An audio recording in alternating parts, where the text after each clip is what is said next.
Hello everyone, today we are going to implement remove at method in a doubly linked list. Our format is same. First we will do a pair programming or coding, and then after that we will execute on a whiteboard to understand what is going on under the hood. Remove at index, and we are expecting a value which we are going to remove.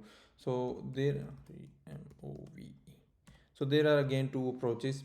One approach, if the client of our API gave us a wrong index, we can return null, or we can expect client should give us a valid index. In case if the index is not valid, we will throw the exception. So in that case, we can give a guarantee, we will give you a valid value. So that's why I'm not returning null. So you can choose what you want, but in this case I'm going with the exception one. So the first and the most important thing, we need to check the index is valid or not.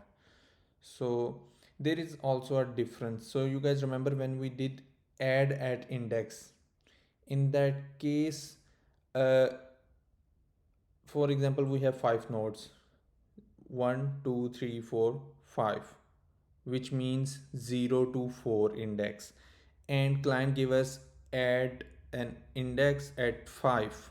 So basically at that time we have 0 to 4, size is 5 is equal to 5, which means it's a valid index, because the client is expecting we should insert at the end. But in case of a removal, the story is different, because now the client, we are expecting, or client should expect, there is an element is available at that specific index, and if the index is not valid, we will throw that exception. So in that case we will create a new method, check index for element, or maybe we can say check element at index. So in this case we will confirm if it's a valid index. So once we have this, what is my expectation? I'm expecting okay, there is a spelling mistake.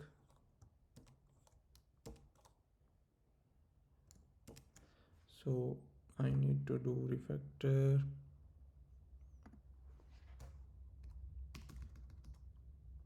ELEMENT. So I can copy this and move at this. Next I need to follow the same. If is element at index valid, if not we will throw the exception. So I will reuse same just like we wrote for the add at index method. Okay, then we need to create a new function which will return the boolean, and I will move this also this place. Now here you can see the difference will be index position and element is index greater than equal to 0 is a valid index, or and index is less than size. So if it's pretty simple, we will see also on the whiteboard. So in this case we are saying index less than equal to size, but in case of we are going to remove, it means we should have that index, and in that case this should be less than size, because index always start from 0 and size always start from 1. So that's why the less than. If it's equal to size, it means it's time to throw an exception. Same at displays minus. So -1 means it's a wrong invalid input in invalid index, so we'll throw the exception. So coming back to this, so at this point we are 100% sure index is valid. What's next? So as per our philosophy, we will see first the use cases where we can reuse. So first thing is, if user wants to remove first element means user give us index 0. In that case we already have a method remove first, and we will call that. So what we can do, we can say, okay, if index is equal to 0, return remove first. And it will there is no possibility it will be null, because index is valid, it means that value is there. Second, if index is equal to size minus 1, which means now client is expecting to remove the last index. So in this case we can say, okay, return remove last. So these two where we can reuse. Now what's next? It means now the last case is we need to remove in between. So in that case, first the most important thing, size minus minus. After that, what we can do, uh, we can use our method get node at index. So there are multiple ways you can implement with different way. So because it's a doubly linked list, I have a previous and the next node. So I think by taking the node which we are going to remove, it's pretty easy. So like for example, I have a list of 1 2 1 2 3 4 and 5. So in this case, user give us the index 0 and 2. 2 means third value. So now node is 3. First, I will say, okay, take that value, node dot value, and this should not be null. So I will return value. Okay. Now what's next? Uh, I want 3. The value 3 is node dot next node, or what we can say, okay, 2 next is to 3, I want to move 2 next to 4 basically. So in that case I can access node dot previous node. So basically I'm saying, think like node is 3, so I'm saying node 3, take your previous node which is 2, take previous node's next node which is referring to 3, and change that node dot next node. I hope it's pretty easy. Only you need to focus on this. Otherwise, we will review this on a whiteboard. So I'm saying 3, go to your previous node and take your next node, 2's node, and update that with the node dot next node, which is 3's next node. So now we confirm this connection is ready here. Now the second connection which we want next towards this. Now 4's previous to 2. That one is also important. So in that case, what I will say, node dot next node, which is now 4, take your previous node and update that node dot previous node which is 2. So again, so at 3 I'm saying, okay, go to the next node, 4, for your previous node which is before linked with 3, now link that with the 2. Okay, so now we will see 2 is to 4 and 4 is to 2. What else? Now we need to remove also node previous and next, otherwise there will be a memory leak. Like at this point, we don't see 3 in a linked list, but still that is the part of a linked list, and that is the memory leak if we don't fix that. So we need to fix that. Lex node should be null now at that point, at this point, and node dot previous node should be null. And we will see also in debugging, and I think that should work. So now we can test first one by one. So we have a list. First I will say this is an empty list, so I will say remove at 0 should crash. Yes, it's crashing because there is no -1 should crash. Okay, then 10 should crash.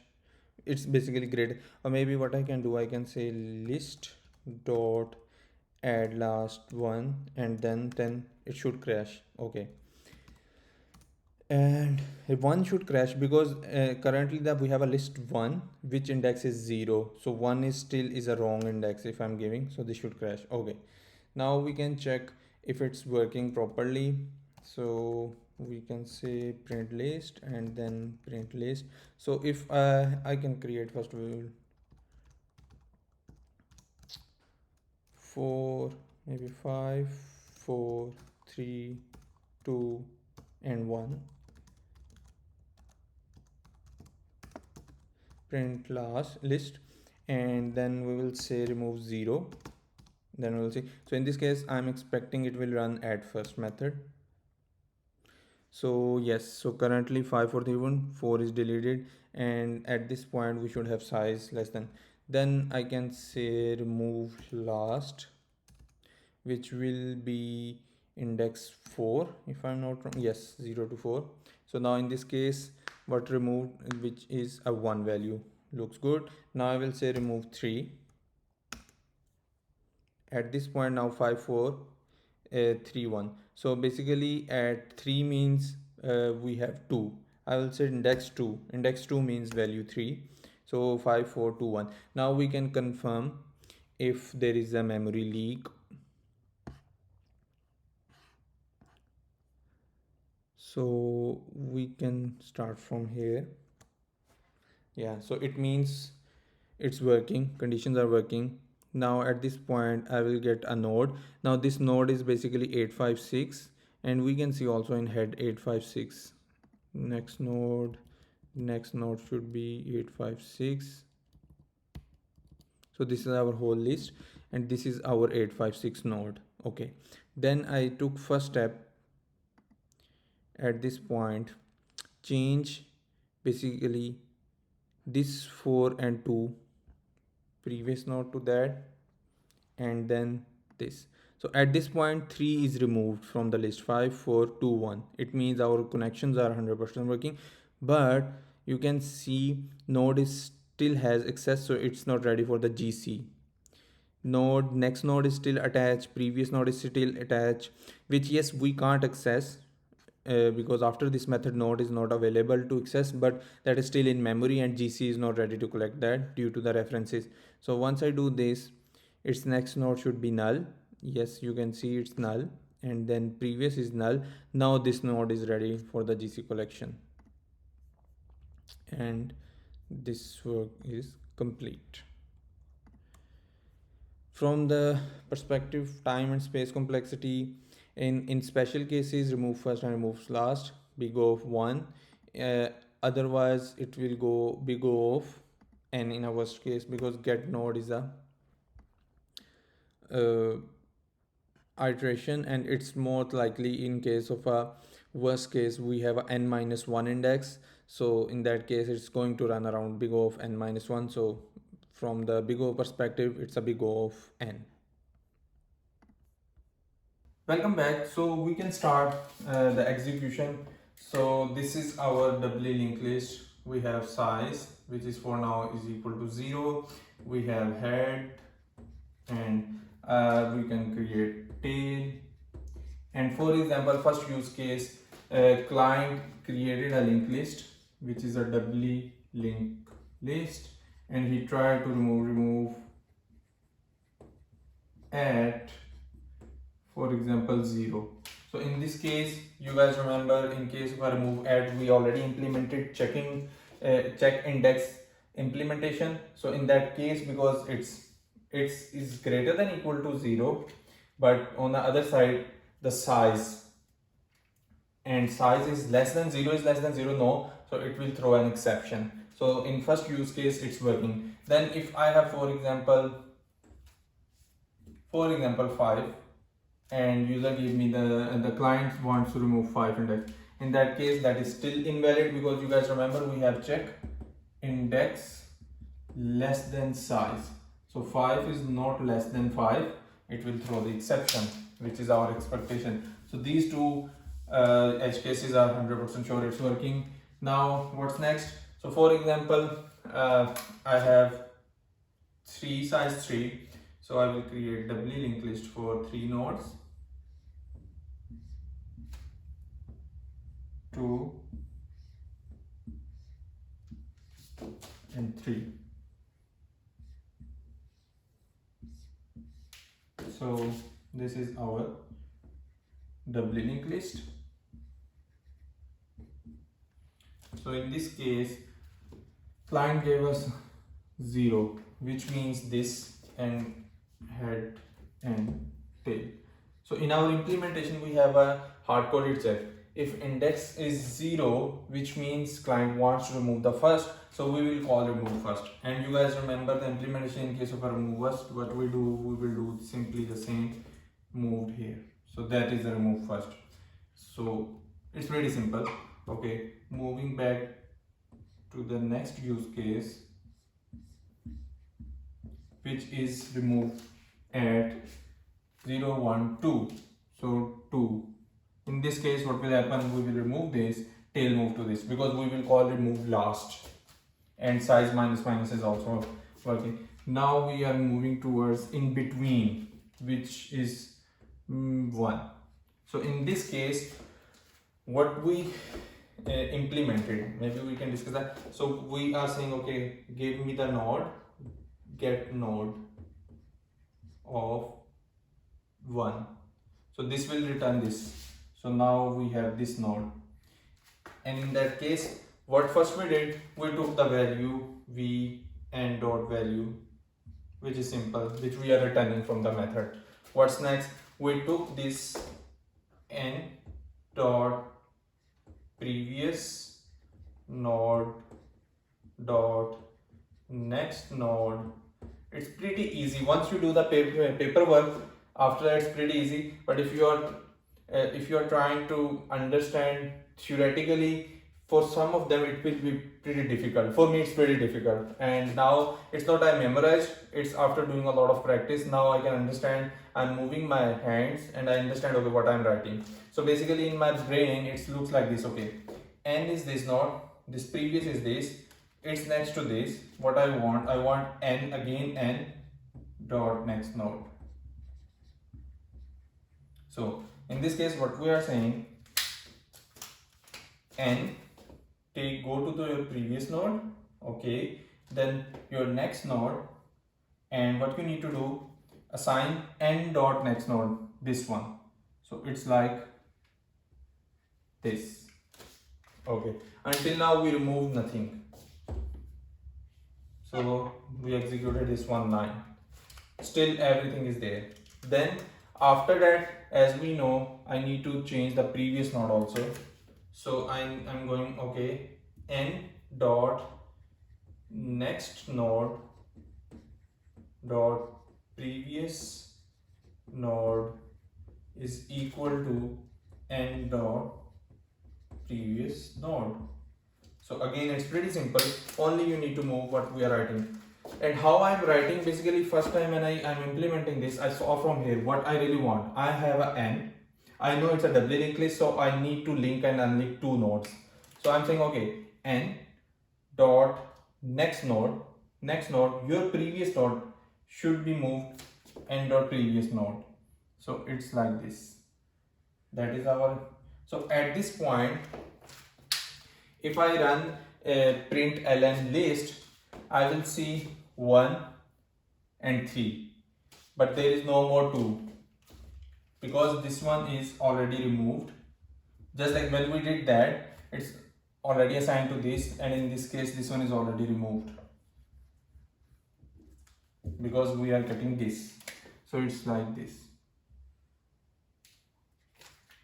and it's from here. So at this point, once we will do the list, it will show 1, 3. But as you can see, garbage collector is not able to collect this because this is still referred. For example, the method is complete, it removed from the stack of the memory and is no more there. Still, once garbage collector is trying to collect this, it will see, okay, this is referring to some other object, and that object has a proper reference in the code at that scope. So it's a so when we create this list, it's a main scope, it's a global scope kind of currently where we are writing this. Then head is still there, so garbage collector will do nothing. So it's a memory leak which we can't see, but it's there. So that's why we want to cut this so garbage collector can collect this. So we'll do, okay, next node equal to null, and same for n dot previous node equal to null. So by doing this, what we did this, and this. So now only n is referring to this. So once the remove at scope is complete, this n is also removed because it's a memory in a stack for that function. And now this one is ready for a GC. Once GC will come, it will say, okay, no one is there to referring to this, collect this memory, release, and now we have more memory. And I forgot we also need to do size minus minus. From the perspective of a time and space, so from space perspective, we took only one temporary reference like this n, but this is not a new value, it's only a reference point, not pointer, reference in Java. And then from the space perspective, if it's a first node or a last index node, it means big O of 1, but if it's in between, in a worst case, it will be n minus 1, and we can say, okay, big O of n. So yep, I hope we learned something new today. See you in our next video. Bye.